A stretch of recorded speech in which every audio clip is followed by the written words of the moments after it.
गिद्ध हमारे पारिस्थितिकी तंत्र का एक महत्वपूर्ण भाग है। शिकारी पक्षियों की श्रेणी में आने वाला यह पक्षी मृत अवशेषों को खाने वाला एक मुर्दाखोर पक्षी है, जो आमतौर पर मरे हुए जानवरों और उनके सड़े गले अवशेषों को खाकर पर्यावरण को सुरक्षित बनाए रखते हैं और कई तरह की खतरनाक संक्रामक बीमारियों को फैलने से रोकते। इसीलिए गिद्धों को प्रकृति का सफाई कर्मी भी कहा जाता है। वर्ष 1990 के पहले एशियाई महाद्वीप में लाखों की संख्या में गिद्ध पाए जाते थे, परंतु 90 के दशक के बाद इनकी संख्या में अचानक काफी गिरावट दर्ज की गई और कभी बहुतायत में पाए जाने वाला यह पक्षी पशु चिकित्सा में इस्तेमाल होने वाली एक दर्द निवारक दवा डाइक्लोफिनाक सोडियम के अंधाधुंध इस्तेमाल के कारण कुछ हजारों में सिमट कर रह गया। भारत में वर्ष 2006 में इस दवा के पशु चिकित्सा में इस्तेमाल पर पूरी तरह से प्रतिबंध लगा दिया गया था। यह प्रतिबंध गिद्धों की गिरती संख्या को रोकने में काफी कारगर है, परंतु तब तक इनकी संख्या में लगभग 95 से 99% तक गिरावट आ चुकी थी। जुलाई 2024 में अमेरिकन इकोनॉमिक एसोसिएशन जर्नल में प्रकाशित एक शोध के अनुसार भारत में गिद्धों की गिरती संख्या के कारण वर्ष 2000 से 2005 के बीच हर वर्ष लगभग आधा मिलियन लोगों की जानें गई और तकरीबन 70 बिलियन के आसपास का आर्थिक नुकसान हुआ है। यह इस बात का प्रमाण है कि गिद्धों का होना मनुष्य के अस्तित्व के लिए कितना जरूरी है। गिद्धों का महत्व और उन पर संकट। प्रकृति के संतुलन को बनाए रखने में गिद्धों का विशेष योगदान है। गिद्ध खाद्य श्रृंखला में सर्वोच्च स्थान पर हैं। ये मृत प्राणियों के अवशेषों को खाकर पर्यावरण को स्वच्छ बनाए रखते हैं एवं अप्रत्यक्ष रूप से मनुष्यों की सहायता कर उन्हें कई तरह की गंभीर एवं संक्रामक बीमारियों से बचाते हैं। अलग अलग संस्कृति एवं धर्मों में भी गिद्धों का एक अपना महत्व है। नेपाल और तिब्बत में रहने वाले लामा अपने प्रियजनों के शवों को गिद्धों को खाने के लिए छोड़ देते हैं, तो पारसी समुदाय के लोग भी अपने प्रियजनों के गुजर जाने के बाद उनके शवों को गिद्धों के लिए टावर ऑफ साइलेंस समर्पित कर देते हैं। हिंदू धर्म में भी जटायु के रूप में गिद्धों को पूजा जाता है। जटायु जिसने सीता की खोज में राम की सहायता की थी। 90 के दशक का दौर जिस प्रजाति के गिद्धों के लिए काफी चुनौतीपूर्ण रहा है। पालतू पशुओं के इलाज में प्रयोग होने वाली डाइक्लोफेनाक सोडियम नामक दर्द निवारक दवा गिद्धों के लिए घातक सिद्ध हुई और भारत से लगभग 99% गिद्ध समाप्त हो गई। कई अध्ययनों से यह सामने आया है कि डाइक्लोफेनाक सोडियम के अलावा दूसरे कुछ अन्य पशु चिकित्सा दवाएं भी गिद्धों के लिए हानिकारक है। इस विषय पर अभी कई शोध चल रहे हैं। भारत में गिद्ध संरक्षण के प्रयास। गिद्धों की गिरती संख्या को रोकने एवं विलुप्ति से बचाने और इनके संरक्षण के लिए भारत में वर्ष 2004 में वल्चर रिकवरी प्लान लाया गया। वर्ष 2006 में भारत में पशु चिकित्सा में डाइक्लोफिनेक के उत्पादन एवं उपयोग पर पूरी तरह प्रतिबंध लगा दिया गया। साथ ही हरियाणा, पश्चिम बंगाल, असम और मध्य प्रदेश में गिद्ध संरक्षण प्रजनन केंद्रों की स्थापना की गई।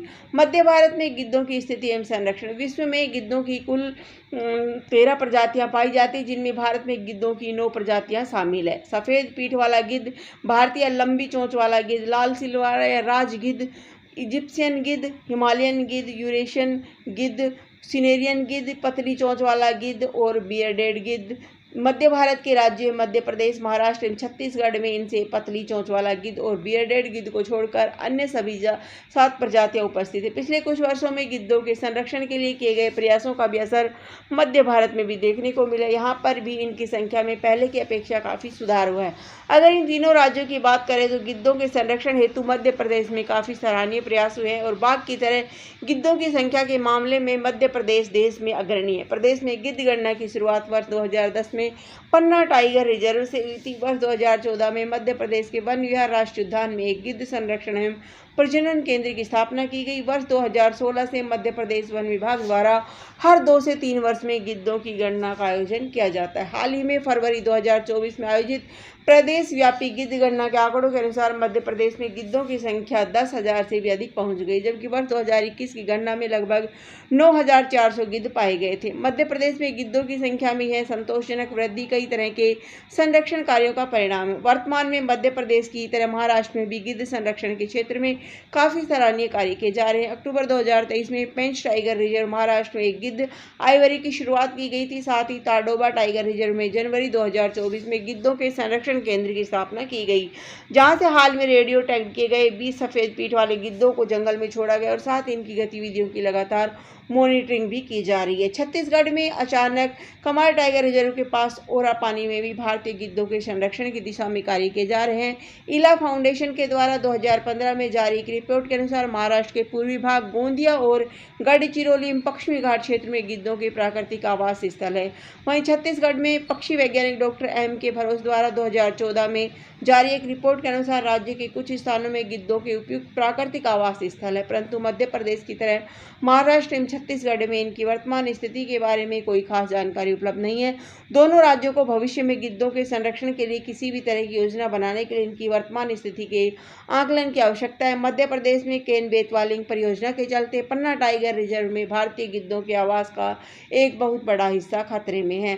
वर्तमान में विकास की कई योजनाओं के कारण भी गिद्धों के प्राकृतिक आवास सिकुड़ते जा रहे हैं, जिनके लिए सकारात्मक कदम उठाने की आवश्यकता है। साथ ही डाइक्लोफेनाक सोडियम के अलावा गिद्धों के लिए घातक अन्य दवाइयों के इस्तेमाल पर प्रतिबंध को कड़ाई से लागू करने की आवश्यकता है। गिद्धों के लिए संभावित अन्य खतरों की पहचान करना भी जरूरी है। इस दिशा में आम नागरिकों के बीच जागरूकता अभियान चलाकर गिद्धों के संरक्षण की दिशा में प्रयास किए जाने चाहिए। साथ ही पशुपालकों, डेयरी संचालकों, पशु चिकित्सकों, वन विभाग एवं अन्य हितधारक जो प्रत्यक्ष और अप्रत्यक्ष रूप से गिद्ध संरक्षण में सहायक हो सकते हैं, उन्हें भी इस बारे में जागरूक करना होगा। तब जाकर गिद्धों के लिए एक बेहतर कल की कल्पना की जा सकती है, वरना अभी तक गिद्धों के संरक्षण के लिए किए गए सारे प्रयास असफल ही साबित होंगे।